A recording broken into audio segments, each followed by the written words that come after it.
Good morning students. This is सपना Thakur. Welcome है आप लोगों का मेरे यूट्यूब चैनल पे जिसका नाम एजुकेशनल वेपन है। तो जो मेरे चैनल पे फर्स्ट टाइम आए हुए हैं वो प्लीज़ मेरे चैनल को सब्सक्राइब करेंगे, और जो मेरे चैनल पर पहले से हैं वो प्लीज़ मेरे वीडियो को ज़्यादा से ज़्यादा शेयर करेंगे।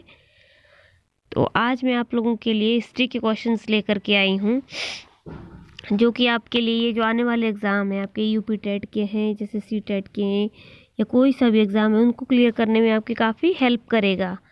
तो चलिए डियर, आज की क्लास स्टार्ट करते हैं। आज की क्लास में पहला क्वेश्चन है, कितूर के ब्रिटिश विरोधी आंदोलन का नेतृत्व किसने किया? हाँ बताइए, कितूर के ब्रिटिश विरोधी आंदोलन का नेतृत्व किसने किया? अहिल्याबाई होलकर, रानी लक्ष्मीबाई, रानी चेन्नम्मा या नाना फादनीस? बताइए। आपके पास 4 ऑप्शन है।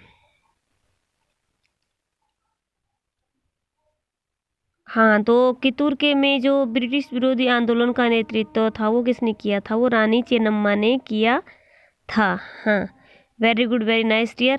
नीचे कमेंट बॉक्स में अपने कमेंट देते हुए चलेंगे। क्वेश्चन 2, मुगल वास्तुकला मिश्रण है अरब व भारतीय शैलियों का, फारसी व भारतीय शैलियों का, तुर्की व अफगान शैलियों का, तुर्की व फारसी शैलियों का? हाँ बताइए।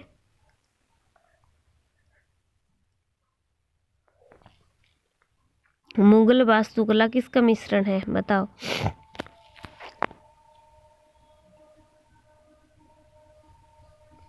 हाँ बताइए, very nice, very nice, very nice. हाँ, अपने व्यूज़ बताइए। हाँ, तो मुगल वास्तुकला जो है वो किस चीज़ से मिला हुआ है? मिश्रण होता है जो कोई चीज़ किसी चीज़ मतलब किसी को मिला करके हम करते हैं किसी चीज़ को। फारसी व भारतीय शैलियों का मिश्रण जो है वो मुगल वास्तुकला है। हाँ। क्वेश्चन 3, शास्त्रीय नृत्यों के संदर्भ में निम्नलिखित में से कौन सा कथन सत्य है? शास्त्रीय नृत्यों के संदर्भ में निम्नलिखित में से कौन सा कथन सत्य है?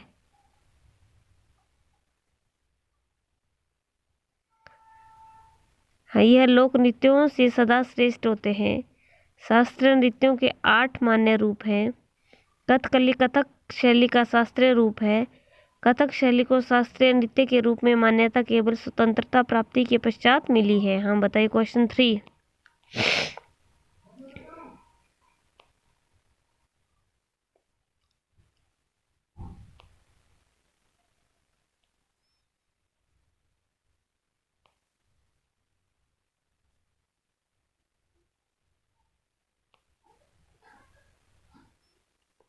हाँ तो जो सेकंड को लॉक कर रहा है उसका एकदम करेक्ट है। शास्त्रीय नृत्यों के 8 मान्य रूप हैं। हमारे जो शास्त्रीय नृत्य हैं उनके कितने रूप हैं? 8 रूप हैं उनके। हाँ। क्वेश्चन 4, भारतीय स्वतंत्रता संग्राम में दांडी यात्रा को किसकी शुरुआत माना जाता है? हाँ बताइए। भारतीय स्वतंत्रता संग्राम में दांडी यात्रा को किसकी स्टार्टिंग माना जाता है? भारत छोड़ो आंदोलन, सविनय अवज्ञा आंदोलन, स्वदेशी आंदोलन या होम रूल आंदोलन? बताइए। क्वेश्चन 4, भारतीय स्वतंत्रता संग्राम में दांडी यात्रा को किसकी शुरुआत माना जाता है? हाँ बताओ।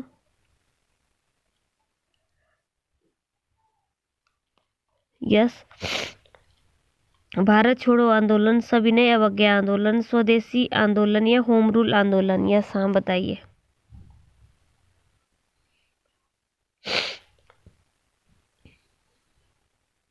हाँ, तो जो सेकंड को लॉक कर रहा है उसका एकदम करेक्ट है, सविनय अवज्ञा आंदोलन। हाँ। क्वेश्चन 5, विश्व शांति का विचार किस मुगल शासक ने आगे बढ़ाया? विश्व शांति का विचार किस मुगल शासक ने आगे बढ़ाया? अकबर ने, शाहजहां ने, हुमायूं ने या जहांगीर ने? विश्व शांति का विचार कौन से मुगलों का शासक था जिसने आगे बढ़ाया? हाँ बताइए।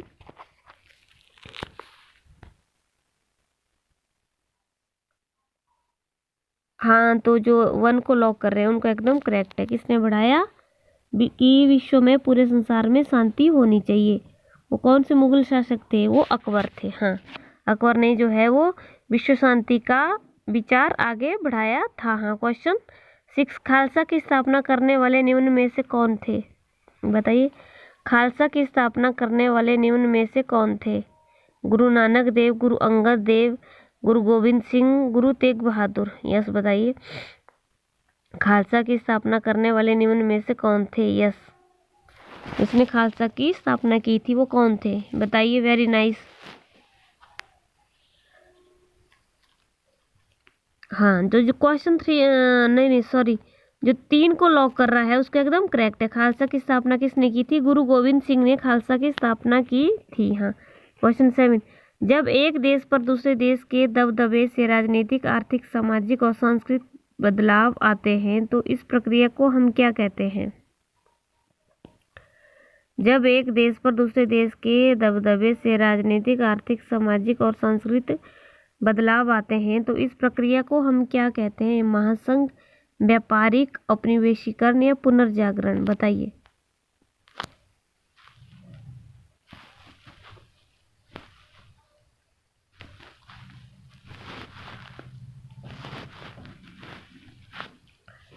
हाँ, जब एक देश पर दूसरे देश के दबदबे से राजनीतिक, मतलब एक देश पर जो है दूसरे देश का राजनीतिक तौर से, आर्थिक तौर से, सामाजिक तौर से और सांस्कृतिक बदलाव आते हैं तो इस प्रक्रिया को हम क्या कहते हैं?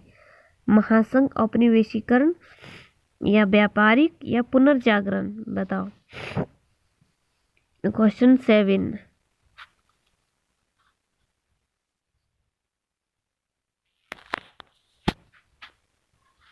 क्वेश्चन 7 में जो सी को 3 को लॉक करें उनका एकदम करेक्ट है, औपनिवेशीकरण। हाँ, औपनिवेशीकरण। हाँ। क्वेश्चन 8, निम्न में से किस भारतीय साहित्यिक धरोहर का अर्थ है गुरु के पास जाकर समीप बैठना? हाँ, निम्न में से कौन सा भारतीय साहित्यिक धरोहर का अर्थ है गुरु के पास जाकर समीप बैठना? उपनिषद का, आर्णय का, वेद का या पुराण का? बताइए।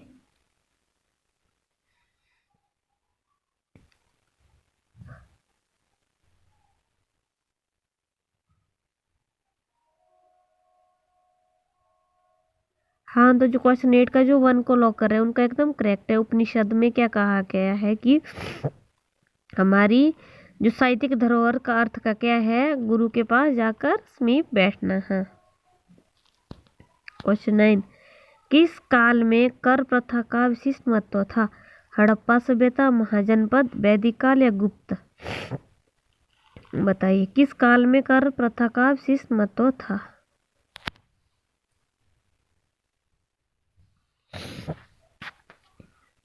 बताइए क्या आएगा आंसर?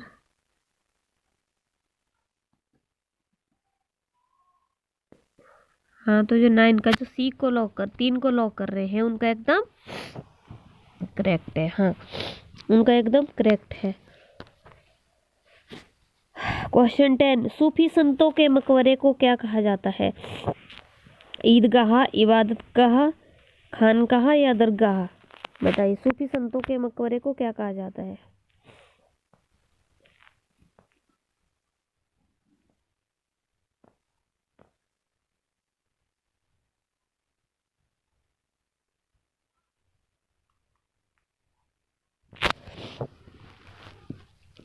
हाँ, दरगाह। सूफी संतों के जो मकबरे होते हैं उनको क्या कहा जाता है? दरगाह। हाँ। क्वेश्चन 11, निम्नलिखित में से कौन सा पूरा पाषाण स्थल है? इनाम गांव, हल्लर, भीमबेटका या बुरझोम? बताइए, निम्नलिखित में से कौन सा पूरा पाषाण स्थल है?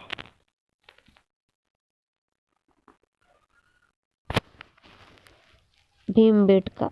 क्या है? भीमबेटका। हाँ, जो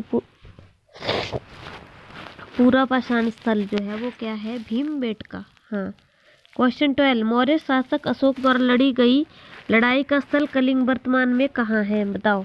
जहाँ पर मौर्य शासक जो थे, अशोक जिनका नाम था,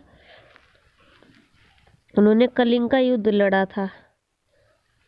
हाँ, तो कहाँ पे? कर्नाटक में, केरल में, उड़ीसा में, आंध्र प्रदेश में? बताइए। हाँ, तो कहाँ पर है ये? उड़ीसा में है। ठीक है। क्वेश्चन 13, वर्ष 2012 निम्नलिखित में से किस प्रकार से लिखा जा सकता है?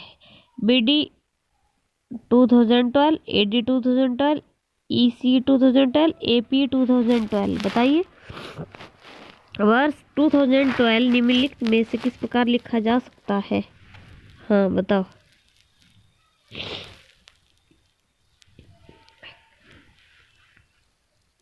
हाँ AD 2012।